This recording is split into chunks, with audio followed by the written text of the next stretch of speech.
Et on va plus loin avec vous, Isabelle Sachet, bonsoir. Bonsoir. Merci d'être parmi nous ce soir. Vous êtes la ministre de la Famille, des Affaires sociales et de la Condition féminine. On l'a entendu dans le reportage, 2500 victimes de violences, dont 80% sont des femmes en 2020. C'est énorme à l'échelle de la Polynésie. Le ministère de l'Intérieur, en août, plaçait le Fénouin en deuxième position des territoires où le ratio d'homicides conjugaux est le plus élevé. Quel était concrètement l'objectif de cette journée et en quoi ces moments détente vont-ils aider à enrayer ce fléau? En fait, déjà, nous avons voulu créer un événement spécialement pour ces femmes, afin qu'elles puissent se retrouver dans leur corps. Donc, vous avez vu tous les ateliers que nous avons préparés pour elles.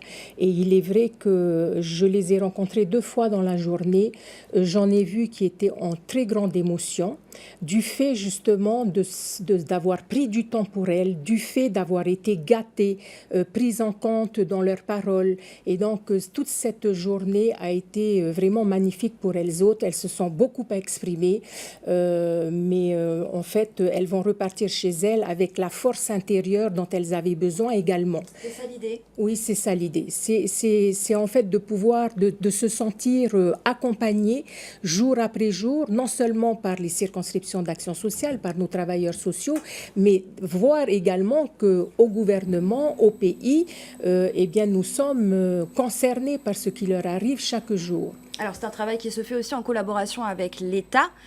Il y a d'autres moyens de lutte. On va parler du téléphone grave danger. 20 femmes devaient en bénéficier début janvier 2017. Où on en est aujourd'hui? Est-ce que ça marche? Oui, cela fonctionne. Certaines femmes portent un bracelet également. Et donc, les femmes sont contentes. On parle bien du bracelet anti-rapprochement qui est arrivé donc, en Polynésie. Tout à fait. Et en fait, l'essai a été fait et c'est très convaincant. En effet. Beaucoup de femmes en portent. 20 téléphones grave danger, c'est très peu. Oui, c'est peu.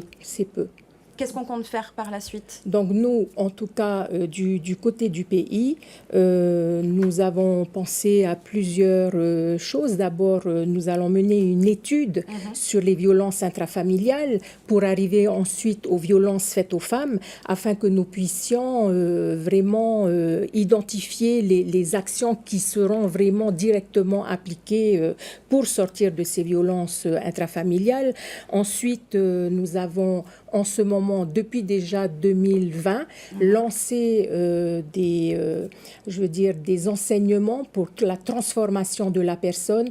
Et je peux vous assurer que c'est très impactant, vraiment. La transmission aussi à la jeunesse, c'est aussi une de vos préoccupations pour les générations futures. Nous avons commencé également ce programme de transformation de la personne sur Veirao, avec 60 jeunes, et puis les conseillers municipaux ont participé à toute cette journée de partage.